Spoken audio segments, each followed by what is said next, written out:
Having late night munchies is also a sign that you didn't eat enough during the day. A lot of people will say, I'm sure I'm not hungry because I was full from dinner, but then I get these late night munchies. Well, we take a look at the day and, well, there was something missed earlier in the day.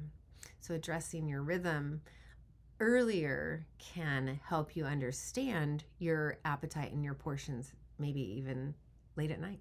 Make it yummy, because we want to make sure that the part of our meal that we want to eat a lot of is the high fiber part. So make sure to make your high fiber portion of your meal really yummy. Welcome to the Eating is a Lifestyle podcast, where we dive deep into topics that apply to your life with food. You may be asking, what applies? So it's things like what influences what and how we eat. So we'll dig into the art and science of making food decisions. We'll also explore how what we eat influences us. Understanding these things empowers you as an eater. Whether you have weight loss goals, or you're managing a chronic disease, or simply want to optimize your nutrition without all the overwhelm, this podcast is for you. We are weight inclusive and anti-diet. We promote intuitive eating and a realistic lifestyle approach to food and eating so that you can make healthy eating your lifestyle. Welcome to the podcast. I am your host, Tobi Page. I am a lifestyle dietitian, and that means that I specialize in nutrition that fits your lifestyle. Thank you for joining me today. I hope you pick up a nugget or two from what you hear today and pass it on to someone you love. You might have noticed that Meredith hasn't been on the podcast for the last several episodes, and that's because she has moved on to a new position as an inpatient dietitian at a hospital in Portland. She's loving the work and is still willing to come on the podcast, but is no longer going to co-host with me. We wish her the very best and hope to have her back soon. So today I'm doing my first solo podcast, so let's get into it. Okay. At the heart of Eating is a Lifestyle is intuitive eating, which means using your intuition to make food decisions instead of following a diet plan. But with 14 years of conversations with real people, one of the most common things I hear is I struggle with portion control. So today I'm going to talk about intuitive eating and portion control, or portion control without counting, restricting, or leaving the table hungry. So to start, when assessing someone's diet, I look at 3 areas of their life with food: their level of awareness, the current balance of their meals and snacks, and the rhythm that they follow for eating and drinking throughout the day. So I'm going to use this lens to see if we can figure out where the portion control problem really is. So starting with awareness is all about noticing your body. A lot of times we overeat because we have ignored our body's signals, first for hunger and then for fullness, right? To eat intuitively and not by a rule book, aka a diet plan, we need to pay attention to when our body needs to be fed and eat. The term intuitive eating comes from our intuitive eating gurus, Evelyn Tribole and Elise Resch. They offer us 10 principles of intuitive eating, which I will link in the show notes. But the idea is that the way to be successful with intuitive eating is to follow these 10 principles. The principles are great, and I'm going to use them as a framework for today's discussion. I'll be referring to them as they are described on the intuitiveeating.org website and throwing in my 2 cents about how to work with it, okay? So, starting with principle number 1, reject diet culture, says, throw out the diet books, food plans, and articles that offer you false hope that food restriction or dieting, by any name you call it, will grant you all of your wishes for a better life. Rather than getting angry at yourself, get angry at the lies from diet culture that have led you to feel as if you were a failure every time a new diet or food plan stopped working. If you allow even one small hope to linger that a new and better diet might be lurking around the corner, it will prevent you from being free to rediscover intuitive eating. So basically, Being thin won't give you a better life, but feeling better will. So I really like the word rediscover here because this is an ability that you were born with and simply need to rediscover it. So, to help people rediscover their intuitive eating sense, I use a hunger fullness scale, which I will also link in the show notes. But this scale measures how hungry you are in a given moment. So rather than asking, am I hungry? We have a scale that measures from 0 or super hungry to 3 or ready to eat to 5, which is like not hungry and not full, kind of take it or leave it, to 7 or perfectly satisfied, to 10 or stuffed. So rating your hunger can help you be able to tell when you're getting hungry before it's too late. When it's not about hunger and it's more about an emotional eating, we use a separate scale for how much you want it. I call it a want it scale. And so we have a want it scale and a hunger scale. And if you can rate your hunger and how much you want it, you can start to compare, okay, what am I looking at here? Is it more of a want it than a hunger? And maybe looking at why that is, right? So with this scale, we can know where you're at on the scale, and that's really powerful. There are things that we are not aware of in our diet. So just to point those out really quick. So I was just reading this article and it was about highly palatable foods. So HPFs, right? It has to have an acronym. But highly palatable foods are foods where they have altered the recipe to add more salt, more sugar, the perfect combination to make your brain want more of it. Okay, so think McDonald's French fries, think chips, right? Moose Tracks ice cream. It's just like the perfect combination of sugar and salt. And yes, McDonald's does put sugar in their French fries. But to make your brain say, oh, I really want more of that. So those are some things that we're not aware of that are in some of our foods that really do influence our portion sizes ultimately, especially when eating out. So we'll talk a little bit more about that when we get to balance. But let's move on to Principle 6. Principle 6 says to challenge the food police. The food police monitor the unreasonable rules that dieting has created. The police station is housed deep in your psyche, and its loudspeaker shouts negative barbs, hopeless phrases, and guilt-provoking indictments. Chasing the food police away is a critical step in returning to intuitive eating. So I love this one because this also is at the heart of what we're doing, because labeling food as good or bad or even clean or healthy can actually make food decisions more difficult. These labels only tell me how to feel about the food and not how the food will make me feel. It interferes with our ability to listen to our body over that noise. So with the Big Four, I teach the Big Four, and we talk about how food will either give us energy or make us feel full, or maybe it'll do both. And we also need to eat foods that make us feel satisfied, and it has to last. And so pairing our foods to get all of the Big Four allows us to understand our food on a more personal level. How is it going to make me feel? So try using terms like high carb or low fiber to describe your food rather than using those judgy, good, bad kind of terms. So if I eat a food that is a low fiber food, I will know that I'm not going to feel full without eating a lot of it. And if I eat a bad food, well, I just feel bad, and that's really not all that helpful. All right, so moving to Principle 8, which also fits into our awareness, is respecting your body. Accepting your genetic blueprint, just as a person with a shoe size of 8 would not expect to realistically squeeze into a size 6.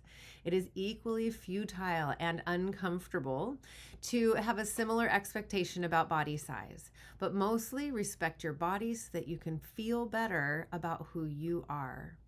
It's hard to reject the diet mentality if you are unrealistic and overly critical of your body size or shape. All bodies deserve dignity. And to this, I say, you don't have to love your body. You don't have to love the way that your body looks, but you can't let the way that your body looks define who you are or allow you to mistreat your body. Okay, so tuning into your physical body, I know can be really difficult for a lot of reasons. Everything from chronic dieting that's been separating you from your body for all these years to traumatic experiences that happen to your body. If you struggle to tune in, then you may want to talk to your doctor, your therapist, or your dietitian about it. One thing that you can do to start accepting your body is to start by appreciating it and appreciating what your body can do and the benefits of it. So if you're tall, you can reach things up high. If you're short, you get lots of leg room on airplanes. I don't know. I'm tall. It was hard for me to think of what are the benefits of being short. If you're short, let me know, because I'm sure there are benefits. And just kind of appreciating that, like appreciating how much room you have when you see tall people crammed in into tight spaces.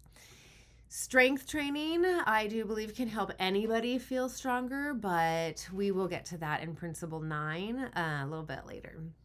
Okay, so the next principle I want to talk about is Principle 2.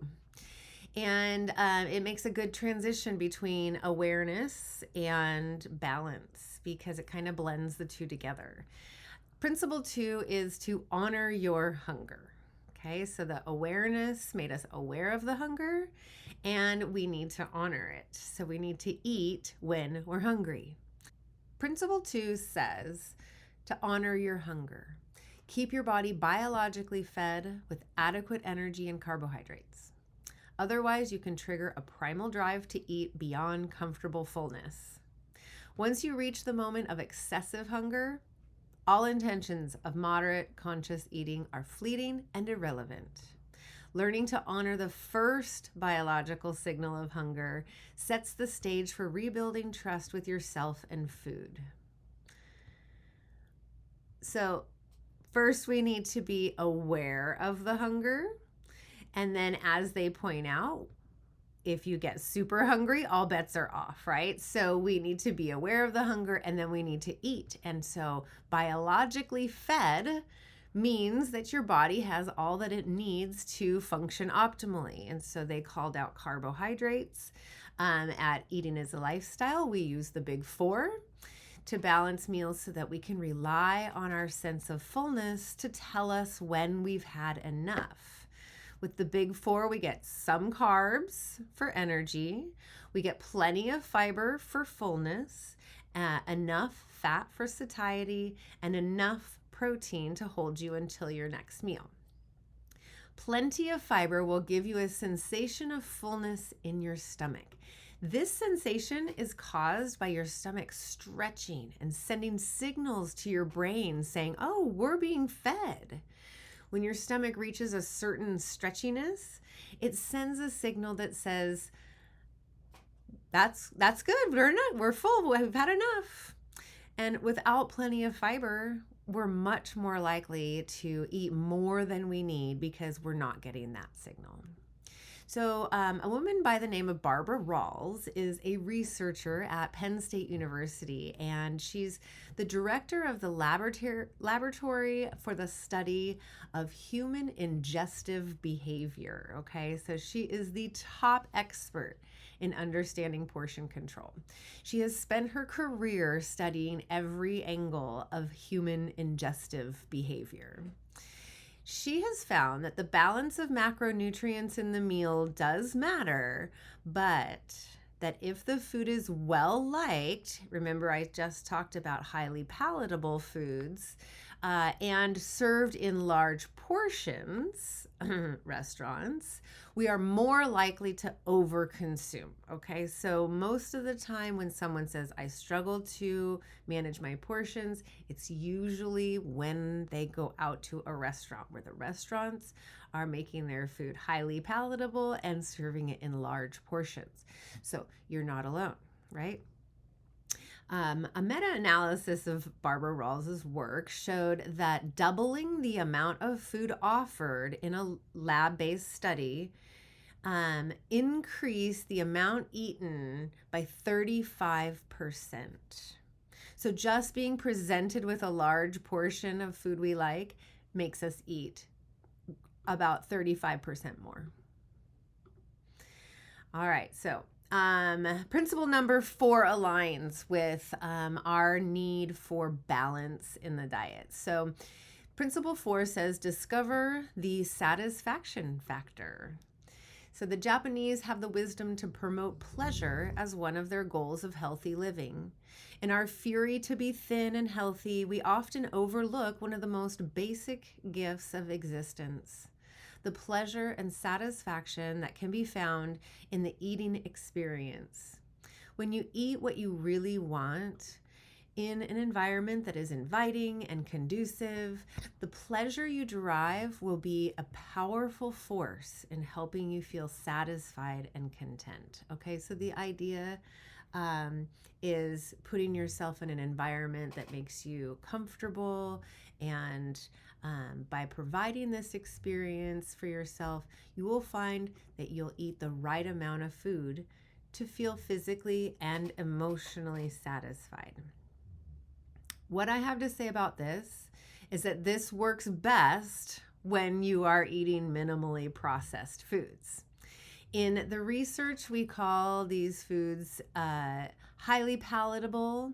I talked about that, but we also call them highly processed, right? So highly processed foods tend to have a lot of their fiber stripped down so that they're softer when we eat them. We put them in our mouth, and they've added salts and sugars to make them taste better than the real thing. Okay, so this makes your brain want more, like we talked about, than you would of the minimally processed version. So a good example is McDonald's French fries. They add the perfect amount of salt and sugar, which you didn't even notice, to their French fries to make you want more. When you make fries at home, you don't have this secret recipe, and so yours tastes more natural and you have an easier time stopping eating them, right? So Barbara Rawls also researched what she calls sensory-specific satiety, which is the idea that similar foods will begin to satisfy you, but other foods can still have a high level of interest. So this is like when you eat a big dinner and you're stuffed, but you could still have dessert. It's that your dinner had all of the savory things, and then there's still a little bit of sweet left on your palate, right? So in order to be able to use our intuition to guide our portions, we need to be eating food that tastes like the natural food, so minimally processed, and we need to be served portions that are more in line with what we need. Including a variety of flavors in the meal can help you feel satisfied on more levels, so sort of a culinary tip. All right, moving to principle number 5, feel your fullness. Okay, so earlier we were noticing our hunger. Now they're talking about feeling your fullness. So listening for those body signals that tell you you're no longer hungry. Observe the signs that show that you're comfortably full. Pause in the middle of eating and ask yourself how the food tastes and what your current fullness level is. So for this, once again, I think that we need to first have balance in the meal. It's kind of unfair to ask a person to, stop and see how they feel if we don't have plenty of fiber on the plate, some carbs to let the brain know that we're eating something. So it can be hard to tell halfway through a meal. unless you have a nice balanced meal. So once again, we use the Big Four method to help create that balance without having to figure out a bunch of numbers and math. Once your plate is balanced with what we say some carbs, plenty of fiber, and enough fat and protein, we can fall back on those skills of awareness to sense our fullness. Okay, with that brings us to rhythm. And to me, rhythm is, just like the rhythm of our day, from the time that we wake up and the things that we eat and drink throughout the day to the time that we go to sleep. We have a rhythm that guides those things. So we might also think about other drivers for eating besides hunger and fullness. So principle 3 of the intuitive eating principles says make peace with food. Call a truce, stop the fight, give yourself unconditional permission to eat. This is probably the hardest one for people to wrap their head around if they've been chronically dieting. So this idea of unconditional permission to eat is like really scary, okay? I'll keep going. If you tell yourself that you can't or shouldn't have a particular food, this is their reasoning as to why we're doing this unconditional permission. It can lead to intense feelings of deprivation that build into uncontrollable cravings and often binging. When you finally give in to your forbidden food, eating will be experienced with such intensity that it usually results in Last Supper overeating and overwhelming guilt. This is backed by science. I mean, all of these principles are backed by science, but I'm going to tell you a little bit about the science of this one. And that is the wanting of a restricted food. Actually, just that period of time of wanting increases the amount of dopamine released in your brain when you do finally get it. So staying away and thinking about it, staying away and thinking about it, and then finally getting it, the dopamine level is higher than if you had just had it in the first place. There's a real connection between sugar and dopamine and the reward systems in our brain. And so the more that these behaviors are repeated, they just become more ingrained. Okay, so there is more to breaking a sugar addiction than just not considering it forbidden. And we need to first have balance in the diet. And then we can follow principle 7 to find other ways to cope with our strong emotions. And finally, make peace with food by letting go of those self-inflicted restrictions. So principle 7 says cope with your emotions with kindness. A lot of these compulsions to eat sugary things also are tied in with emotional eating. And so how do we deal with the emotions? So principle 7 says, cope with your emotions with kindness. First, recognize that food restriction, both physically and mentally, can in and of itself trigger loss of control, which can feel like emotional eating. Okay, so I'm going to just pause there because that's a lot. Food restriction can trigger loss of control, and then it feels like it's emotional eating.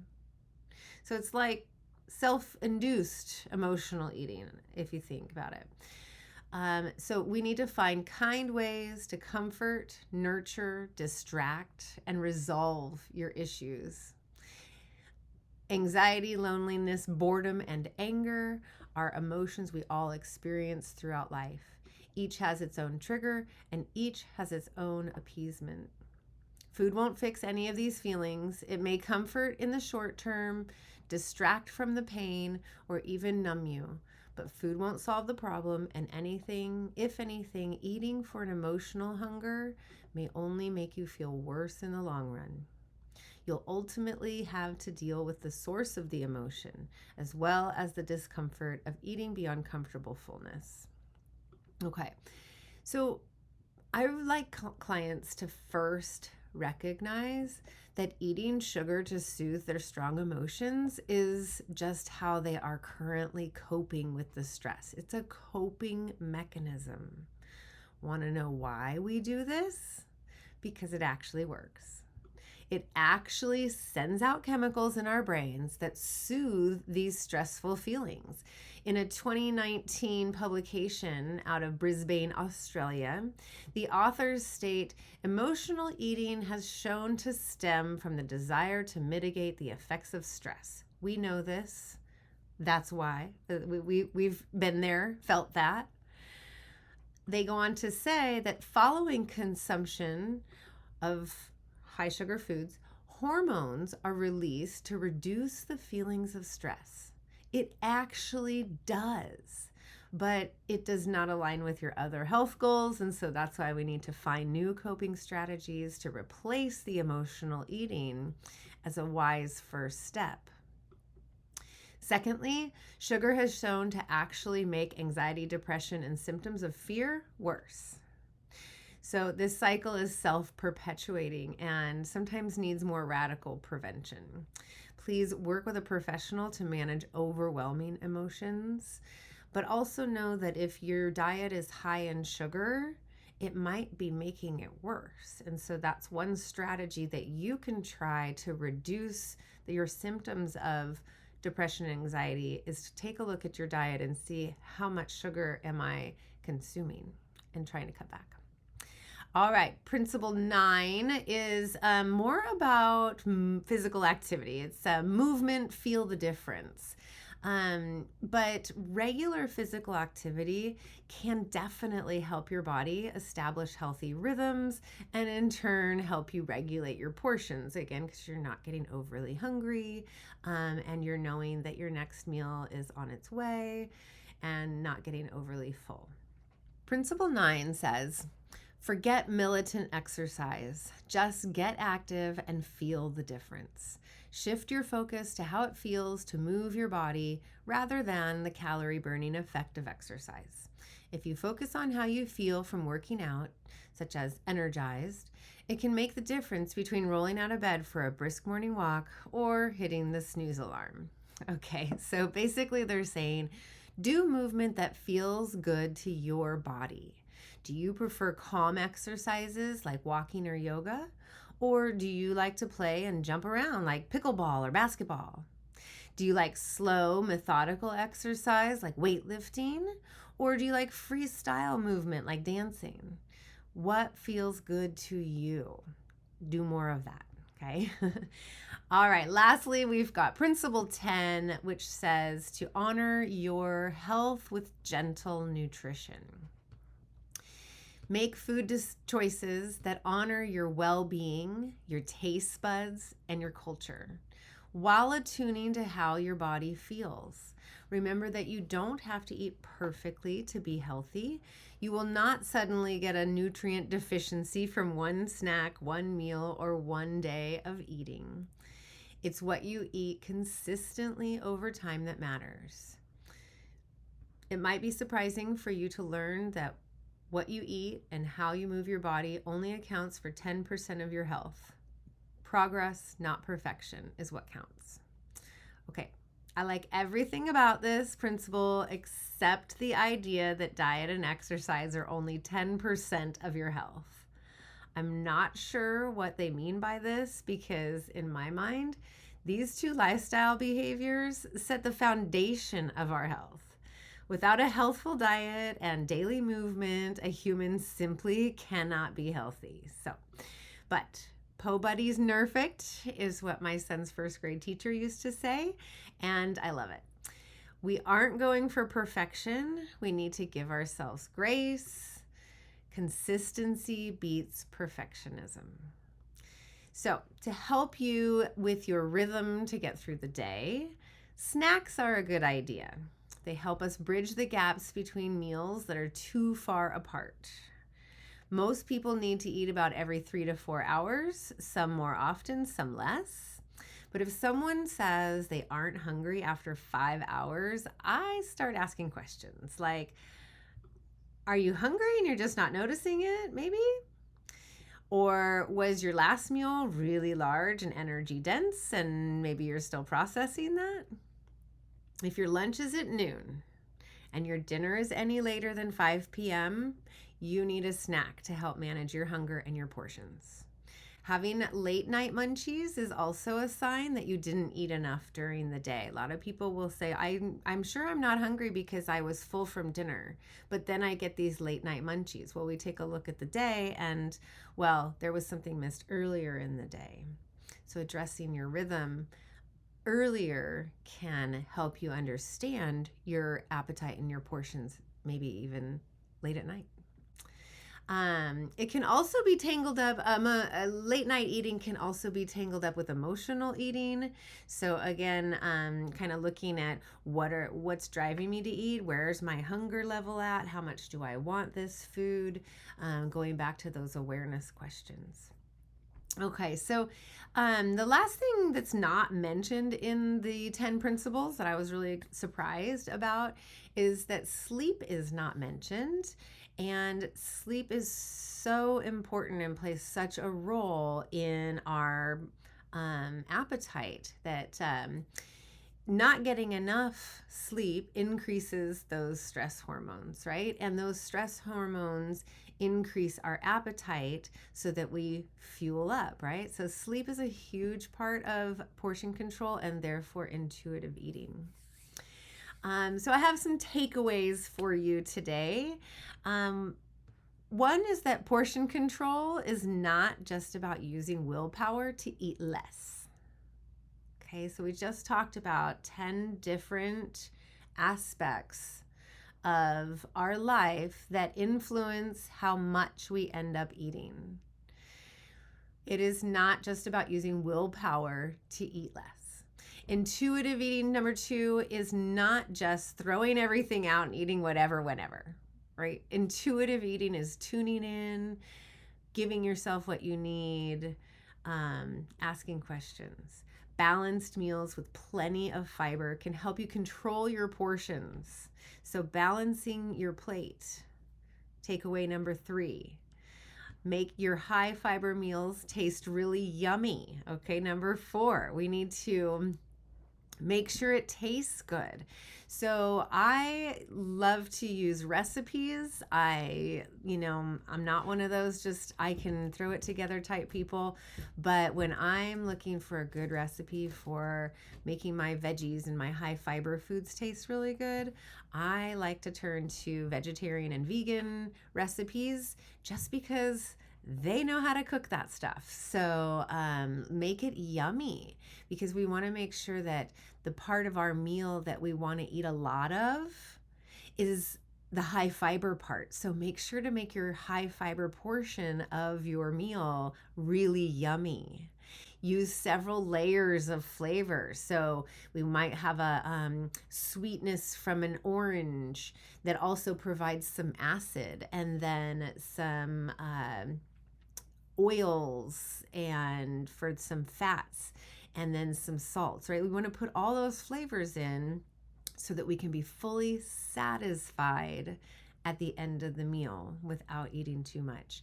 Number 5, don't skip snacks. They are very helpful in helping you control your portions, helping you control your appetite. Number, what are we on? 6, limit your added sugar intake. Okay, so added sugar can again lead to overeating. It can also lead to worse symptoms of depression and anxiety, which can then lead to overeating and cravings for sugar, and that cycle, we can get caught up in that. Number 7, prioritize sleep and movement. So going to bed every night at the same time or close, waking up at the same time or close in the morning, moving your body, eating in a rhythm, all of those rhythms, our bodies just love for them to be predictable. All right, so I hope this has helped you better understand how you can eat intuitively and wind up with portions that are comfortable and meet your needs. It's definitely an art and a science, and if you're struggling with managing your portions, I am here to help. I'll be talking about this all month in the No More Diets Facebook group. So if you're not a member, pop over there and join us.